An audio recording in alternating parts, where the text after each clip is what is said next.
할렐루야. 우리 전후좌우로 서로 얼굴을 대면하시면서 이렇게 인사합시다. 하나님 당신을 겁나게 사랑하십니다. 네. 하나님이 뜨거운 태양보다 더 뜨겁게 우리를 사랑하십니다. 오늘 말씀은 조선조 숙종시대에 지어진 시 한 편을 제가 읊으면서 말씀을 나누도록 하겠습니다. 들어보신 분 계실 겁니다. 금준 미주는 천인혈이요, 옥반가효는 만성고라, 총루락시의 민루락이요, 가성고처의 원성고라. 이게 무슨 뜻인지 이런 뜻입니다. 황금술잔에 담겨있는 맛 좋은 술은 천명백성의 피요, 옥쟁반에 담긴 맛있는 고기는 만백성의 기름이다.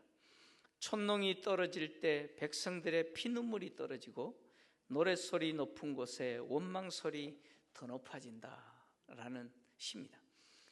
이 시가 어디에 등장하는 시냐면 춘향전에 등장하는 시입니다. 이제 눈치채시죠? 이몽룡이 변사또의 생일날 남루한 옷을 입고 술 한 잔 얻어 마시면서 지었던 시가 바로 이 시입니다. 춘향전 이야기는 대한민국 사람이면 모르면 간첩이죠. 모르면 간첩이죠.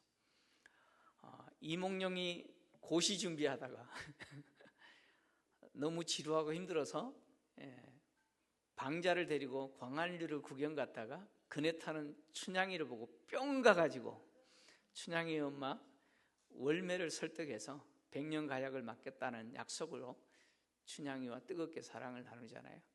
그러다가 이몽룡의 아버지가 동부승기로 승진하여서 한양 가게 돼가지고 이몽룡도 한양으로 갈 수밖에 없었습니다. 그래서 춘향이와 헤어질 수밖에 없었고, 이몽룡이 떠나자 이 남은 땅에 변학도라고 하는 사람이 사또로 부임했어요. 근데 이 변사또는 매일 기생들을 불러놓고 잔치를 벌였죠. 그리고 기생의 딸인 춘향이도, 기생은 아닌데 춘향이도 기생의 딸이기 때문에 자기에게 숙청을 들라고 요청합니다. 근데 이 변사또의 요구에 춘향이가 뭐라고 대답하냐면, 자신은 일부 종사해야 하기에 변사또의 숙청 요구를 들어줄 수 없다라고 단호하게 거절하죠. 그래서 이 변사또가 대노하면서 춘향이를 옥에 가둡니다.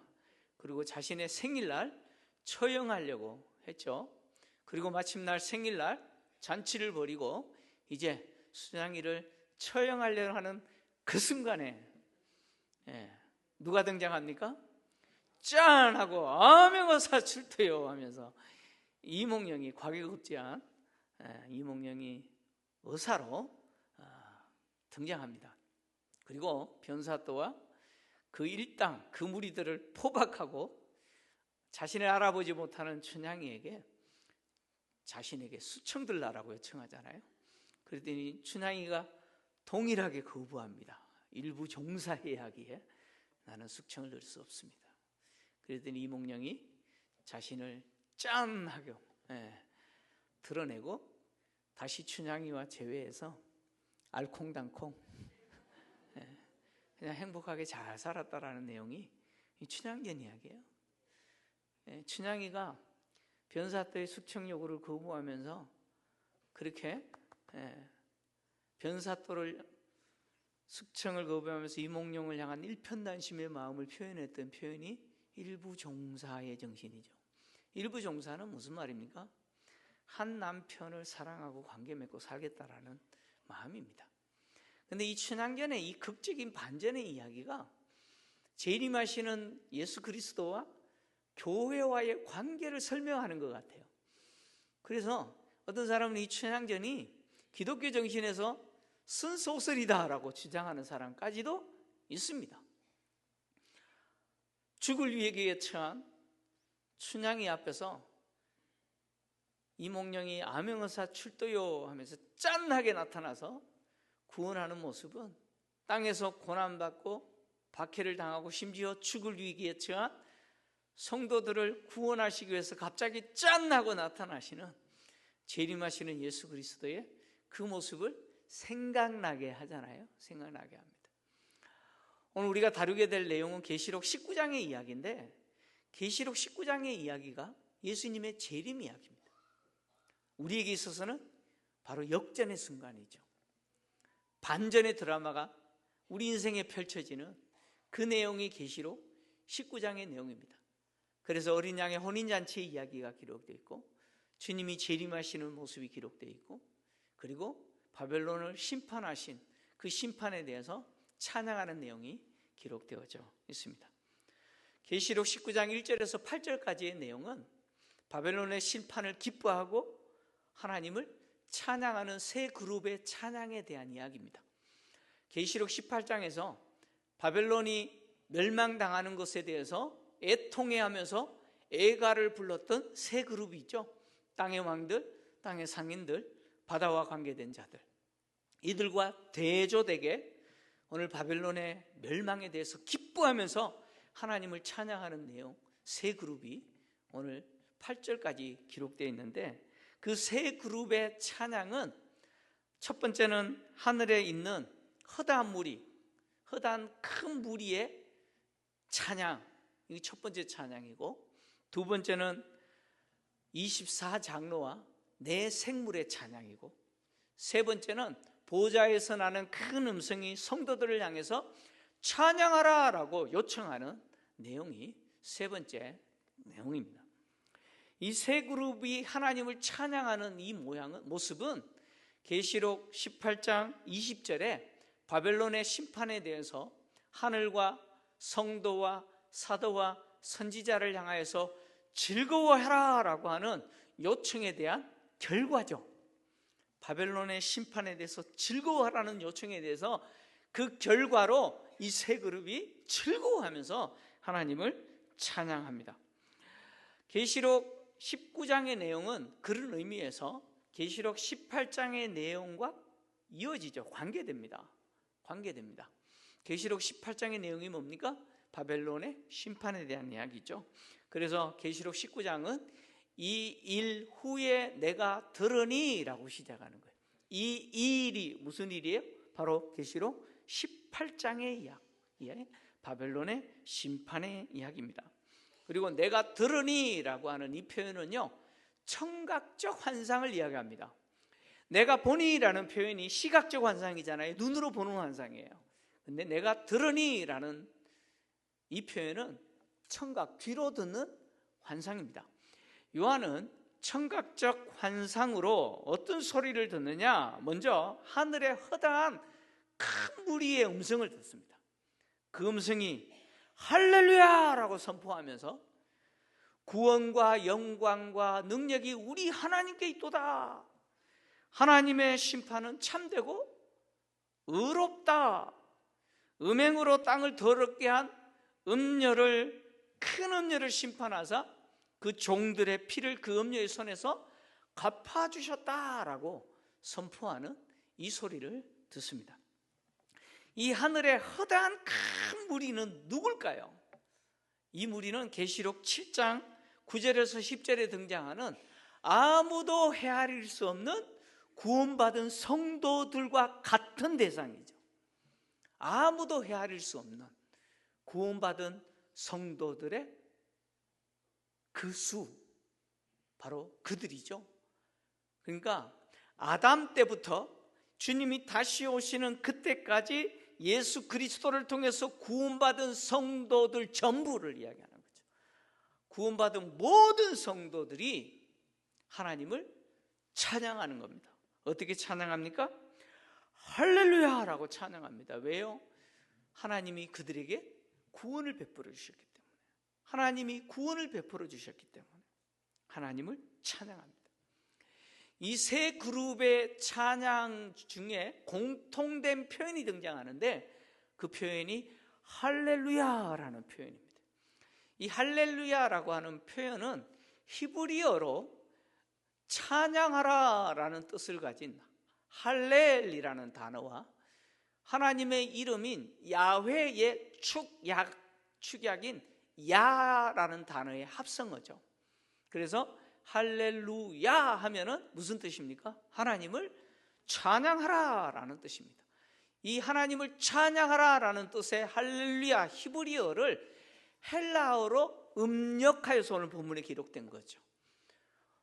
그래서 요한계시록에 할렐루야라는 표현이 이곳에 유일하게 등장하는데, 이 히브리어를 헬라어로 음력하여서 할렐루야 하나님을 찬양하라고 표현했는데, 사실 초대교회 성도들이 호산나라고 하는 단어와 함께 하나님을 찬양할 때 이 표현을 사용했습니다.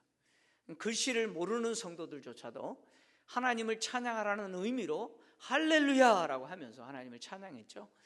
우리도 마찬가지입니다. 이 히브리어 할렐루야를 우리 한글로 할렐루야 똑같이 음력해서 우리가 사용하잖아요. 그래서 제가 성도님들 만나고 인사할 때 할렐루야라고 하는 겁니다.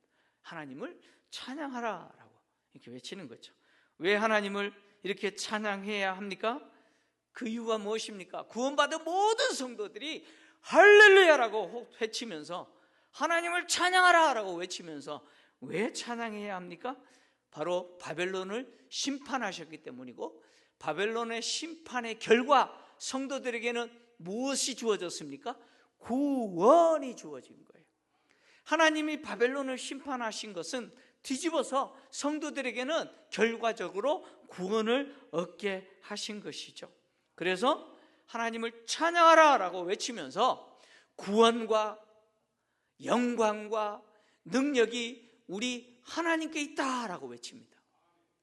우리가 구원을 얻은 것, 모든 성도들이 구원을 얻은 것은 우리가 예수를 잘 믿었기 때문에 얻는 것이 아니라 하나님이 우리에게 구원을 베풀어 주셨다는 거예요.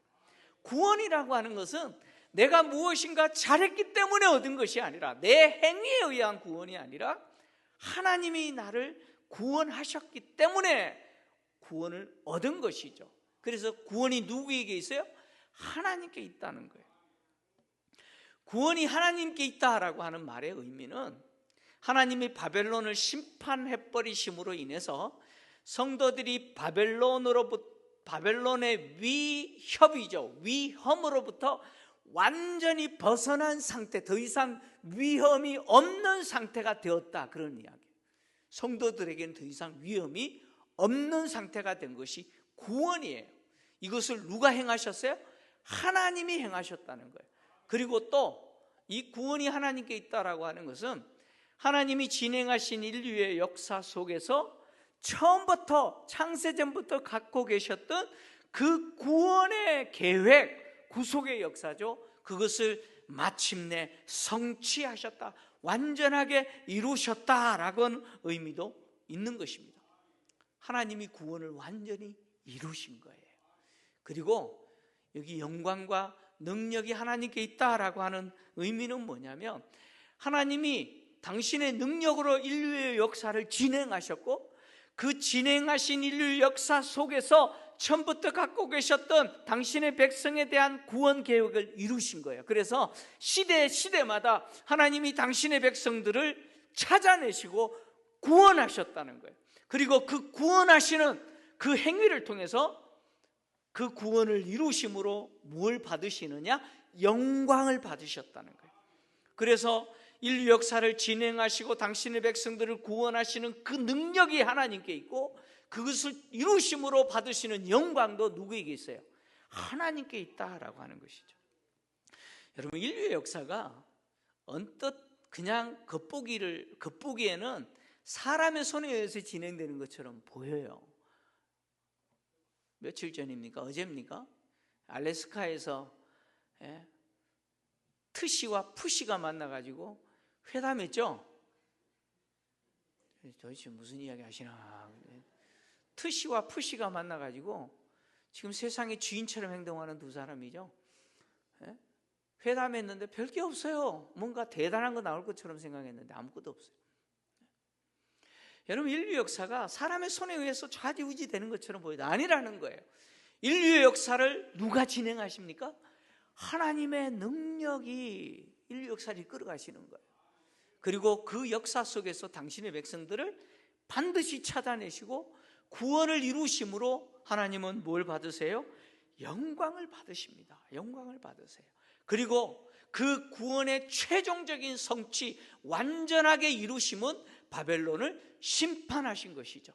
그래서 오늘 1절에서 할렐루야라고 선포하고 구원과 영광이 우리 하나님께 있도다 라고 선포하면서 2절은 왜냐하면이라고 하는 접수사를 시작합니다. 우리 번역에는 빠졌는데 원문에는 호티라고 하는 왜냐하면이라는 접속사가 있어요.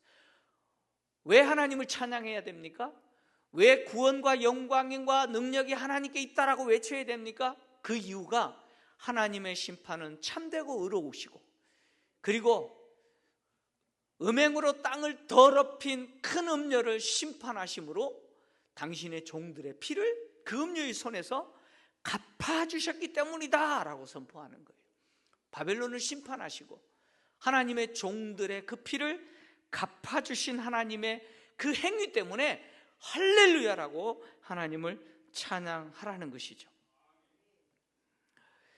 하나님의 심판이 참되고 의롭다라는 표현은, 하나님은 어떤 분이십니까?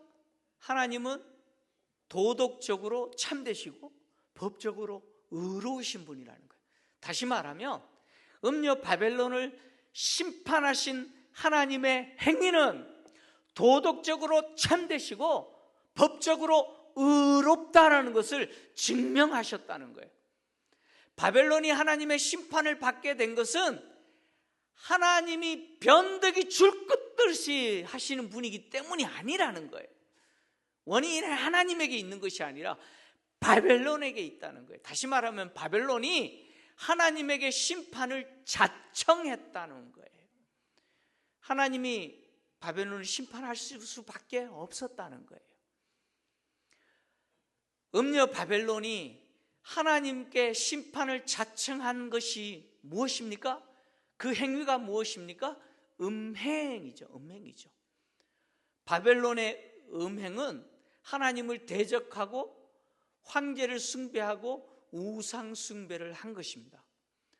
우상 숭배에 필연적으로 포함되는 것이 무엇이냐면 음행이죠. 음행입니다. 그리고 이 음행은요, 뭘 더럽혀요? 땅을 더럽혔습니다. 이 더럽히다라고 하는 이 단어가 헬라어 프데이로라고 하는 단어인데, 이 프데이로라는 헬라어는 무슨 뜻이냐면 파괴하다, 부패시키다, 못쓰게 만들다, 그런 뜻입니다. 이 음녀 바벨론이 음행을 통해서 땅을 어떻게 해버려요? 파괴해버려요. 부패하게 만들고 못쓰게 만들어버렸다는 거예요. 그래서 이 단어가 구약에서 창세기 6장 11절에 사용됐는데, 창세기 6장 11절 같이 읽겠습니다. 시작. 그때에 온 땅이 하나님 앞에 부패하여 포악함이 땅에 가득한지라. 아멘. 홍수 심판을 받게 될 땅이 이랬다는 거예요. 그래서 구약 성경 히브리어로 된 성경을 헬라어로 번역한 71인경에 부패하여라고 하는 이 단어를 프데이로라고 이 단어를 사용해서 표현했습니다. 그러니까 인간의 죄악이 땅을 어떻게 했어요? 더럽혔다는 거예요. 파괴해버렸다는 거예요. 아예 못쓰게 만들어버렸다는 거예요. 마찬가지로 음녀 바벨론의 음행이 땅을 파괴하고 못쓰게 만들어버렸다는 거예요. 음녀 바벨론만 그렇게 한 게 아니에요. 음녀와 더불어 음행했던 만국과 땅의 왕들과 땅의 상인들과 바다와 관계된 모든 자들이 이 바벨론과 함께 음행으로 땅을 이렇게 더럽히고 파괴하고 못쓰게 만들어버린 거예요. 한마디로 땅이 성한 데가 한 군데도 없다는 거예요. 땅이 성한 데가 한 군데도 없다는 거예요. 전부 더럽혀졌다는 거예요. 그래서 하나님의 심판을 피하지 못하는 거예요. 하나님이 애굽에서 이스라엘 백성들을 건져내신 이후에 가나안 땅을 기업으로 주실 때 가나안 원주민들을 쫓아내게 하셨어요. 그런데 이 하나님이 가나안 땅을 이스라엘 백성들에게 주신 이 사건 속에는 무엇이 포함되냐면, 가나안 원주민들에 대한 심판이 포함됩니다. 하나님 이스라엘 백성들을 통해서 가나안 원주민들을 심판하신 거예요. 왜 심판하셨겠어요? 가나안 원주민들이 온갖 우상 숭배를 통해서 그 음행으로 그 가나안 땅을 더럽혔어요. 그래서 그 땅이 그 가나안 원주민을 토해낸 거예요. 토해낸 거예요. 레위기 18장 24절에서 25절 그리고 28절을 좀 같이 읽겠습니다. 시작. 너희는 이 모든 일로 스스로 더럽히지 말라. 내가 너희 앞에서 쫓아내는 족속들이 이 모든 일로 말미암아 더러워졌고 그 땅도 더러워졌으므로 내가 그 악으로 말미암아 벌하고 그 땅도 스스로 그 주민을 토하여 내느니라. 28절. 너희도 더럽히면 그 땅이 너희가 있기 전 주민을 토함같이 너희를 토할까 하노라. 아멘.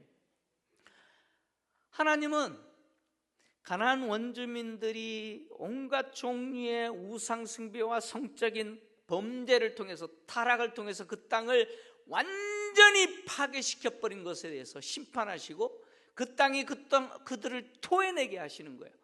그리고 그 도구로 누굴 쓰세요? 이스라엘 백성들을 쓰시는 거예요. 이스라엘 백성들을 통해서 가나안 땅을 거룩한 땅으로 회복하기를 원하셨던 거예요. 그런데 이스라엘 백성들이 가나안 땅에 들어와서 가나안 원주민들과 같이 똑같이 해버렸어요.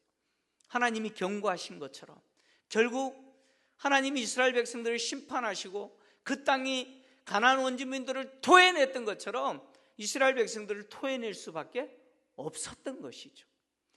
하나님은 어떤 분이십니까? 하나님은 언약에 신실하신 분이에요. 약속하신 대로 하신 분이에요. 언약에 신실하신 하나님이 가나안 원주민들을 토해내실 수밖에 없었고 그 땅에서 쫓아내실 수밖에 없고 가나안 원주민들과 똑같이 그 땅을 더럽힌 이스라엘 백성들을 심판하실 수밖에 없었던 것이죠. 마찬가지로 땅이 성한 곳이 한 곳도 없도록 완전히 부패하게 만들고 못쓰게 만들어버린 이 음녀 바벨론도 하나님이 심판하실 수밖에 없었던 것이죠. 결국은 하나님이 음녀 바벨론을 심판하시는 것은 음녀 바벨론이 하나님께 심판을 요청한 거예요. 요청한 거예요. 그리고 음녀 바벨론이 하나님의 심판을 요청한 두 번째 이유는 하나님의 종들의 피를 흘렸기 때문이죠.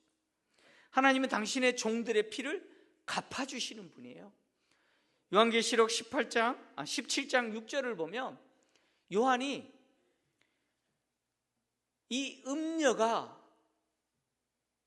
성도의 피와 예수의 증인의 피에 취해 있는 모습을 보고 깜짝 놀라요. 17장 6절을 좀 같이 읽겠습니다. 시작.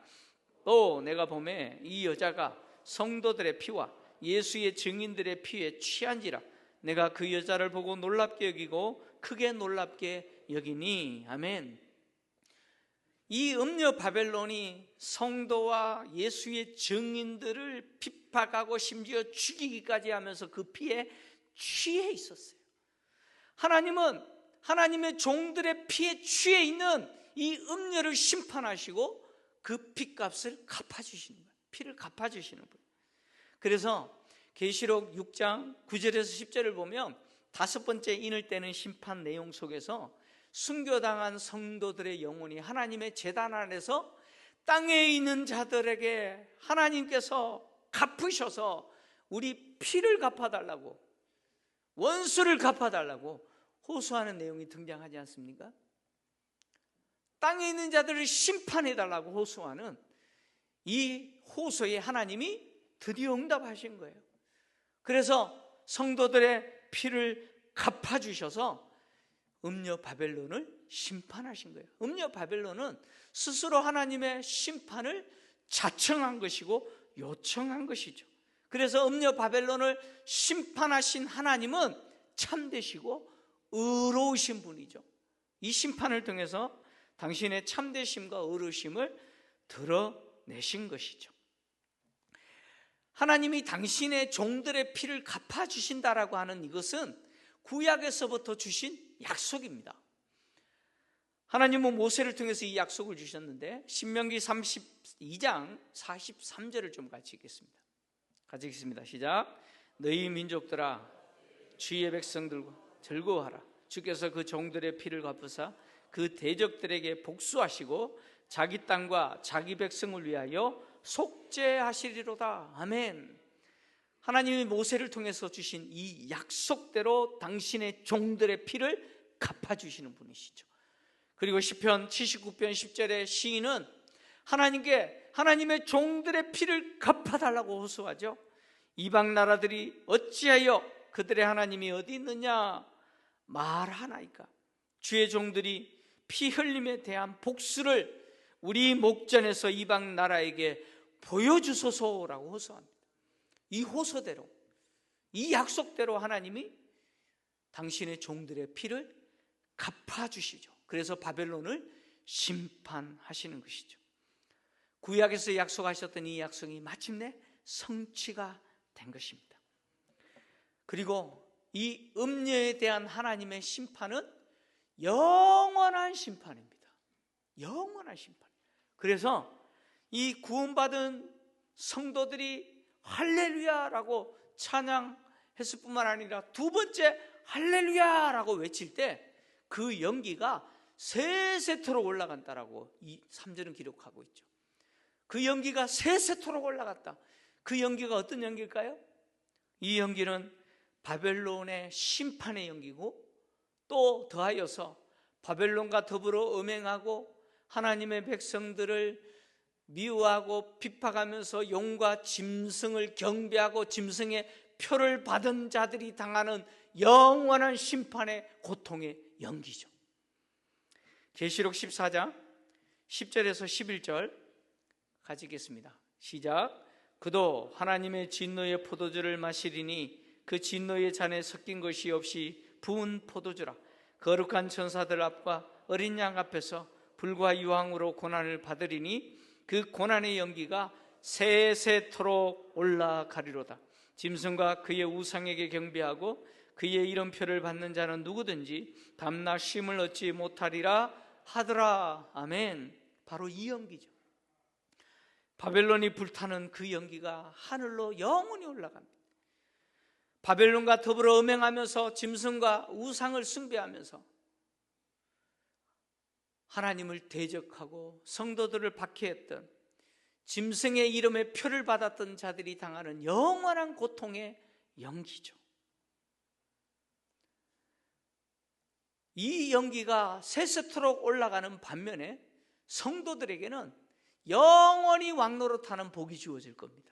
세세토록 왕노릇하는 그 영광의 복이 주어질 거예요. 이제 그 내용이 19장에 등장할 겁니다.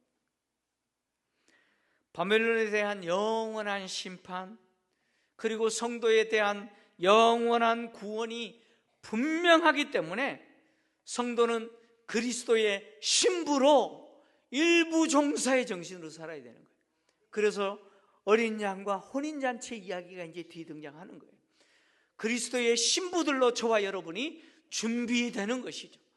그래서 땅에서 우리가 살아가는 동안 다시 오실 우리의 신랑 되신 그리스도를 소망하면서 일편단심, 일부 종사의 정신으로 우리는 살아야 되는 거죠.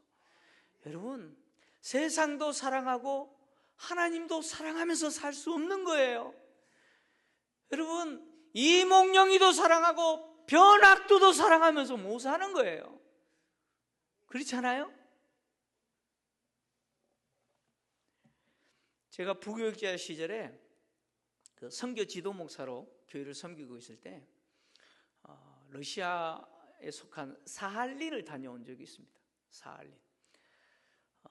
사할린 수도가 유즈노 산사라고 하는 도시고, 거기서 버스를 타고 이제 한 8시간 정도 올라가면 포로나이스크라고 하는 도시가 있습니다. 과거에는 아주 화려했던, 번창했던 도시인데 지금은 거의 폐허가 될 정도로 황량한 도시입니다.